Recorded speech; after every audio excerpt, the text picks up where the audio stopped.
Hola gente, en este video les traigo el resumen del libro, La Sociedad de la Nieve. Comencemos. El capítulo 1 narra los momentos previos y posteriores al impacto del avión en los Andes. El autor introduce a los protagonistas de la historia, un grupo de jóvenes uruguayos que viajaban a Chile para jugar un partido de rugby. También describe el ambiente y las sensaciones que vivieron los pasajeros durante el vuelo, la confusión y el pánico que se desató cuando el avión chocó contra la montaña, y la lucha por sobrevivir en medio de la nieve, el frío y el dolor. Los sobrevivientes recuerdan con detalle cómo fueron esos primeros momentos, cómo se organizaron para ayudarse entre ellos, cómo buscaron comida, agua y abrigo, y cómo se enfrentaron a la realidad de que estaban solos y perdidos en un lugar inhóspito. El capítulo termina con la esperanza de que los rescaten pronto, ya que creen que los están buscando y que han visto el avión. El capítulo 2 explica cómo los sobrevivientes se organizaron para crear una comunidad basada en la cooperación, el respeto y la solidaridad. El autor analiza las características de esta sociedad singular, que se adaptó a las condiciones extremas de los Andes, y que logró mantener la esperanza, la fe y el humor. Los sobrevivientes cuentan cómo se distribuyeron las tareas, cómo se comunicaron entre ellos, cómo se apoyaron mutuamente, cómo se relacionaron con la naturaleza, cómo se enfrentaron a los conflictos, cómo se alimentaron de los cuerpos de sus compañeros, y cómo se prepararon para la expedición final. El autor también destaca los valores, las normas y los roles que se establecieron en esta sociedad, así como los líderes, los héroes y los villanos que surgieron en el proceso. El capítulo 3 narra cómo 3 de los sobrevivientes se aventuraron a cruzar las montañas en busca de ayuda. El autor describe las dificultades, los riesgos y los desafíos que enfrentaron los expedicionarios, así como los sentimientos, las motivaciones y las esperanzas que los impulsaron a seguir adelante. Los sobrevivientes cuentan cómo se prepararon para la travesía, cómo se equiparon con lo poco que tenían, cómo se orientaron por el sol y las estrellas, cómo se alimentaron de chocolate y carne humana, cómo soportaron el frío, el cansancio, el dolor y el miedo, cómo se animaron entre ellos, cómo se encontraron con un arriero chileno que les dio la noticia de que estaban salvados, y cómo se reencontraron con sus familias y amigos. Este capítulo es una muestra de la voluntad humana de superar lo imposible, de la fe que mueve montañas, y de la amistad que se forja en las situaciones más extremas. El capítulo 4 cuenta cómo una avalancha de nieve sepultó el fuselaje del avión donde dormían los sobrevivientes, provocando la muerte de 8 de ellos y dejando a los demás al borde de la asfixia. El autor recrea los momentos de terror, angustia y desesperación que vivieron los que quedaron atrapados bajo la nieve, y cómo lograron escapar gracias a su ingenio, su coraje y su solidaridad. Los sobrevivientes relatan cómo fue el impacto de la luz, cómo se sintieron al perder a sus amigos, cómo se comunicaron entre ellos a través de un tubo, cómo cavaron un túnel para salir, cómo se enfrentaron al frío extremo, cómo se reorganizaron para seguir adelante, y cómo cambiaron su percepción de la montaña y de la vida. Este capítulo es una prueba de la resistencia humana ante la adversidad, de la fuerza del espíritu, y de la importancia de la unión y la esperanza. El capítulo 5 cuenta cómo los sobrevivientes se adaptaron a la vida fuera de la montaña, cómo se enfrentaron a la fama, al juicio público, a la culpa, al trauma y a la pérdida. El autor muestra las diferentes formas en que cada uno de ellos reconstruyó su existencia, cómo se relacionaron con sus familias, sus amigos, sus parejas, sus hijos, sus trabajos, sus creencias y sus sueños.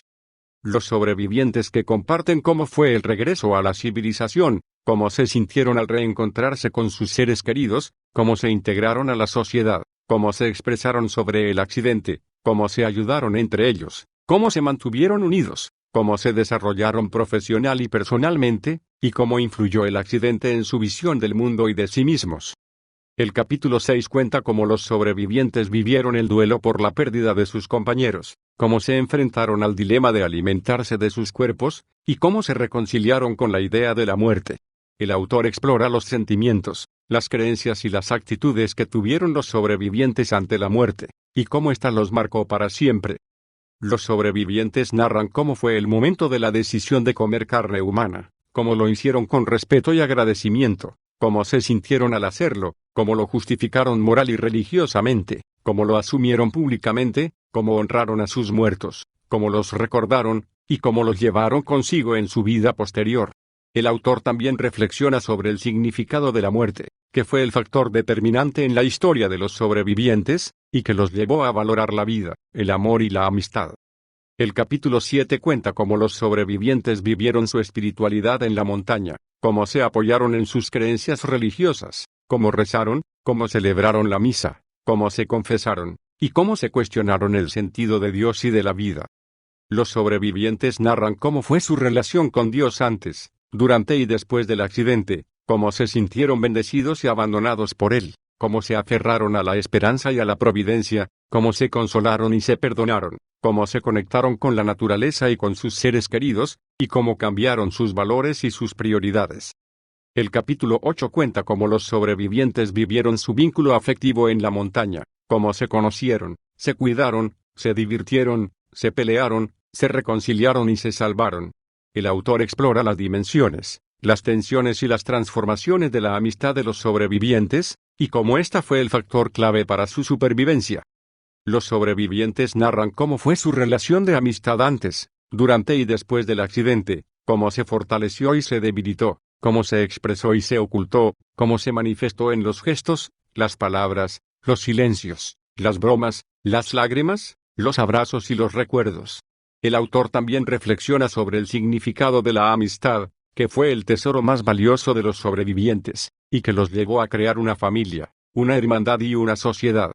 El capítulo 9 cuenta cómo los sobrevivientes usaron el humor como una forma de sobrellevar el sufrimiento, de aliviar la tensión, de crear complicidad, de expresar afecto y de resistir la desesperación.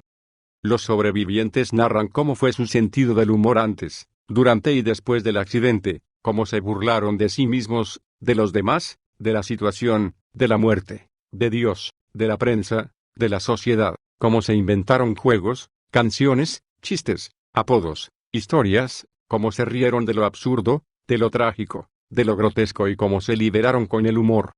El capítulo 10 cuenta cómo los sobrevivientes vivieron su dimensión afectiva en la montaña, cómo se enamoraron, cómo se desenamoraron, cómo se casaron, cómo se separaron, cómo se volvieron a enamorar, y cómo se relacionaron con sus parejas, sus hijos, sus nietos y sus bisnietos. Los sobrevivientes narran cómo fue su experiencia amorosa antes, durante y después del accidente, cómo se sintieron atraídos por algunas personas, cómo se rechazaron otras, cómo se declararon, cómo se besaron, cómo se abrazaron, cómo se extrañaron, cómo los vieron crecer y cómo los recordaron. El autor también reflexiona sobre el significado del amor, que fue el motor y el desafío de los sobrevivientes, y que los llevó a valorar la familia, la pareja y la amistad. El capítulo 11 cuenta cómo los sobrevivientes se relacionaron con el entorno natural que los rodeaba, cómo lo observaron, lo exploraron, lo admiraron, lo temieron, lo odiaron, lo amaron y lo respetaron. El autor explora las dimensiones, las tensiones y las transformaciones de la percepción de la montaña, y cómo ésta influyó en su estado de ánimo, en su salud y en su supervivencia. Los sobrevivientes narran cómo fue su experiencia con la montaña antes, durante y después del accidente, cómo se adaptaron a sus condiciones climáticas, geográficas, biológicas y astronómicas, cómo se beneficiaron de sus recursos, cómo sufrieron sus amenazas, cómo se maravillaron con sus bellezas y cómo cambiaron su actitud hacia ella. El capítulo 12 cuenta cómo los sobrevivientes usaron la música como una forma de expresar sus emociones, de evocar sus recuerdos, de animar sus ánimos, de crear un ambiente, de comunicar un mensaje y de celebrar la vida. Los sobrevivientes narran cómo fue su experiencia musical antes, durante y después del accidente, cómo se emocionaron, cómo se divirtieron y cómo cambiaron con la música. El capítulo 13 cuenta cómo los sobrevivientes usaron el arte como una forma de expresar su creatividad, de canalizar su energía, de estimular su imaginación, de embellecer su entorno y de trascender su realidad. Los sobrevivientes narran cómo fue su experiencia artística antes, durante y después del accidente, cómo se diferenciaron, cómo se influenciaron, y cómo cambiaron con el arte. El autor también reflexiona sobre el significado del arte, que fue el lenguaje y el desafío de los sobrevivientes, y que los llevó a crear una cultura, una identidad y una sociedad. El capítulo 14 cuenta cómo los sobrevivientes practicaron el deporte como una forma de mantenerse en forma, de divertirse, de competir, de cooperar, de desafiar sus límites y de honrar a sus compañeros. El autor explora las dimensiones, las tensiones y las transformaciones del deporte de los sobrevivientes, y cómo este fue una fuente de salud, de alegría y de vida. Los sobrevivientes eran jóvenes deportistas que habían viajado a Chile para jugar un partido de rugby. El deporte era una parte esencial de su vida, de su identidad y de su cultura. En la montaña, el deporte les sirvió para mantener su condición física, para distraerse de la angustia, para estimular su espíritu de equipo, para demostrar su valentía, para rendir homenaje a sus amigos fallecidos y para prepararse para la expedición final. Los sobrevivientes practicaron diferentes disciplinas deportivas, adaptándose a las circunstancias, al clima, al terreno, al material y a las reglas. Algunos de ellos se destacaron por su habilidad, su resistencia, su creatividad y su humor. El deporte les permitió expresar su personalidad, su carácter, sus emociones, sus valores y sus sueños. El deporte les ayudó a sobrevivir, a vivir y a ser felices. El capítulo 15 cuenta cómo los sobrevivientes usaron la palabra como una forma de expresar sus pensamientos, de comunicar sus necesidades, de transmitir sus emociones, de contar sus historias y de dejar su testimonio. Los sobrevivientes narran cómo fue su experiencia con la palabra antes, durante y después del accidente, cómo hablaron, cómo escucharon, cómo callaron, cómo leyeron, cómo escribieron, cómo se emocionaron, cómo se divirtieron, cómo se identificaron, cómo se diferenciaron, cómo se influenciaron, y cómo cambiaron con la palabra. El capítulo 16 cuenta cómo los sobrevivientes crearon una nueva sociedad en la montaña, basada en la cooperación, el respeto, la solidaridad, la misericordia y la esperanza. Los sobrevivientes narran cómo fue su experiencia social antes, durante y después del accidente, cómo se organizaron, cómo se distribuyeron las tareas y cómo cambiaron ellos mismos. En conclusión, este libro nos enseña muchas cosas sobre la condición humana, la supervivencia, la solidaridad, la fe, la amistad, el amor, la naturaleza, la cultura, la identidad y la sociedad. Nos enseña que, ante una situación extrema, los seres humanos somos capaces de superar lo imposible, de crear una nueva sociedad basada en la misericordia y la esperanza, y de encontrar un sentido y una razón para vivir. Que detrás de la tragedia y la adversidad, hay una lección de vida, de superación, de resiliencia y de gratitud, que nos invita a valorar lo que tenemos, lo que somos y lo que podemos ser. Si te gustó el resumen, suscríbete y comenta qué libro te gustaría que resumiera. Si quieres comprar algunos de los libros resumidos en el canal, podés encontrar un apartado en mi Linktree que se encuentra en la descripción, en el cual están los enlaces a cada libro. Haciendo tu compra desde allí puedes ayudar al canal a seguir trayendo contenido. Nos vemos en el próximo video. Un saludo.